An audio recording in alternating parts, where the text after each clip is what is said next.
America और चीन के अधिकारियों के बीच पिछले महीने एक समझौता हुआ जिसके तहत अमेरिका को चीन की उन कंपनियों के ऑडिट की जांच का अधिकार मिल गया जो अमेरिकी शेयर बाजार में लिस्ट हैं।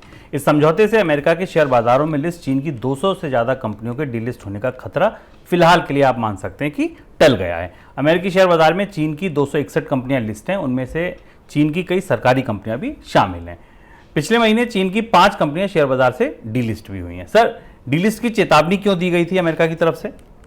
ये बड़ा दिलचस्प घटनाक्रम है जो ताइवान में चीन और अमेरिका के बीच आमने सामने की पेशबंदी और अंतर्राष्ट्रीय स्तर पर चीन बनाम अमेरिका की तमाम चर्चाओं के बीच है।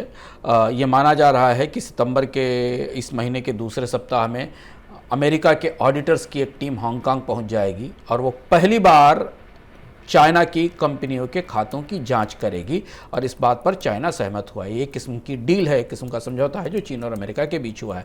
दरअसल चीन की 30 से 35 से ज़्यादा बड़ी कंपनियां, चीन की बड़ी कंपनियां अमेरिका के स्टॉक एक्सचेंजेस में लिस्टेड हैं और ट्रांसपेरेंसी के मामले में, आंकड़ों के मामले में, उनके वित्तीय कामकाज के मामले में हमेशा चीन की कंपनियों पर अमेरिका में सवाल उठते रहे।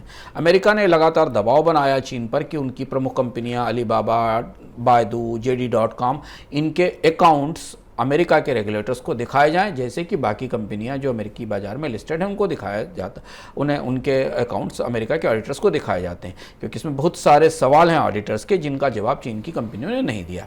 इस पर चीन ने अभी तक सख्ती दिखाई थी, अमेरिका के इस दबाव को मानने से इनकार कर दिया था और इसके बाद इस बात का खतरा था कि चीन की कंपनियों की डीलिस्टिंग की जाएगी। इसके लिए 2024 के पहली तिमाही की समय सीमा तय की गई थी और उसके बाद चीन की कंपनियों की अमेरिका के शेयर बाजार से डीलिस्टिंग, यानी जो बाजार में उनकी ट्रेडिंग है उसको बंद कर दिया जाएगा।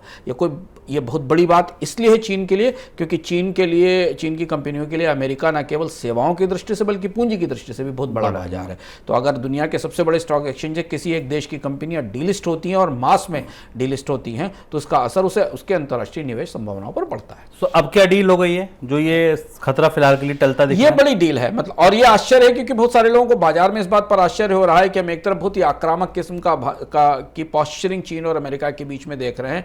ये अपने तरीके की सबसे कॉम्प्रिहेंसिव डील है जो चीन और अमेरिका की पब्लिक अकाउंटिंग ओवरसाइट सिस्टम को लेकर की गई है। अमेरिका का जो US public company accounting oversight board है उसने चीन के साथ ये करार किया है। चीन की अमेरिका की टीम है वो चीन पहुंच रही है। हालांकि चीन ने आधिकारिक रूप से इस पर प्रतिक्रिया नहीं दी है, लेकिन चीन ने इस डील की घोषणा या अमेरिका की तरफ से इसकी घोषणा को डिनाई भी नहीं किया और ये भी संकेत है कि चीन की कंपनियां, चीन की सरकार अपनी कंपनियों के अकाउंट्स इनको दिखाएगी। डील में क्या क्या चीज़ें जांची जाएंगी, कौन कौन से खाते खोले जाएंगे, क्या क्या बताया जाएगा, ये प्रक्रिया काफ़ी लंबी और कॉम्प्रिहेंसिव है। इसके बारे में विस्तृत जानकारी बाद में बाहर आएगी, लेकिन शुरुआत में सबसे पहले चीन की जो टॉप टेक कंपनियां हैं अलीबाबा, बायदू और JD.com, इनके अकाउंट से ये पड़ताल शुरू होगी। मूल रूप से इस डील से ये जानने की कोशिश की जाएगी, इस संधि से ये जानने की कोशिश की जाएगी कि चीन की कंपनियों का अमेरिका में कामकाज कितना साफ सुथरा है। महत्वपूर्ण बात शुभम यहाँ यह है कि चीन की कंपनियों के ऊपर हमेशा इस बात का आरोप अमेरिका में लगता रहा है कि चीन की कंपनियां दरअसल चीन की सरकार की कंपनियां हैं। चीन की कंपनियों में वहां की कम्युनिस्ट पार्टी की, चीन की सरकार की बड़ी हिस्सेदारी है। वो प्राइवेट कंपनियां सामने से देखने में लगती हैं लेकिन पीछे वो दरअसल सरकार के उपक्रम है और चीन की प्राइवेट कंपनियां उसे फ्लैग लेकर आगे चलती हैं। और अगर ऐसी कोई चीज इन कंपनियों के कामकाज से निकलकर बाहर आती है तो फिर दुनिया में एक नए किस्म की डिबेट, बहस शुरू होगी चीन की कंपनियों की पारदर्शिता को लेकर। सर, अब आगे क्या होगा?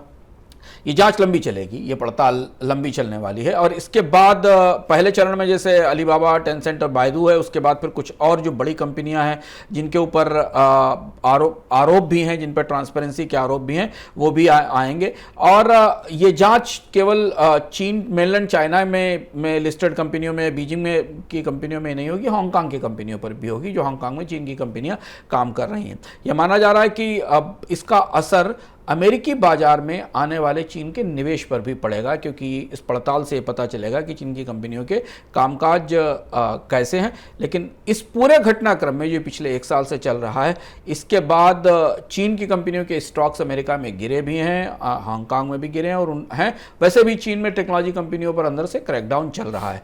तो जानने की दिलचस्प बात यह है कि राजनेता और दुनिया की कूटनीति एक अलग दिशा में एक अलग तरह से व्यवहार करती है और एक दूसरी दिशा में एक दूसरी तरह से व्यवहार करती है। हम एक तरफ देख रहे हैं कि चीन और अमेरिका एक दूसरे के सामने खड़े हैं, वहीं दूसरी तरफ चीन अपनी कंपनियों को अमेरिकी बाजार में सूचीबद्ध बनाए रखने के लिए वो करने को तैयार हो गया जो सामान्य रूप से कोई देश आसानी से तैयार नहीं होता है अपनी कंपनियों के खाते और अकाउंट खोलने के लिए। ऐसी एक चर्चा हमने साइडलाइंस पर पिछले दिनों में सुनी है, जिस पर अभी मुहर नहीं लगी, लेकिन वो भी सामने आ सकती है। 2 बार अमेरिका में उच्च स्तर से इस बात का संकेत दिया जा चुका है कि चीन से जो सामान पर ट्रंप ने इंपोर्ट ड्यूटी लगाई थी और जिसके कारण उस आयात का असर अमेरिका की महंगाई पर दिख रहा है, उसमें भी कमी किए जाने की संभावना है। 2 बार इसके संकेत उच्च स्तर से दिए जा चुके हैं। अगर ऐसा होता है तो हम बिल्कुल एक पैराडॉक्स देखेंगे कि एक तरफ चीन और अमेरिका के बीच स्ट्रेटेजिक तनातनी है और दूसरी तरफ कारोबारी रिश्तों को सामान्य बनाए रखने की, ठंडा रखने की कोशिश चल रही है।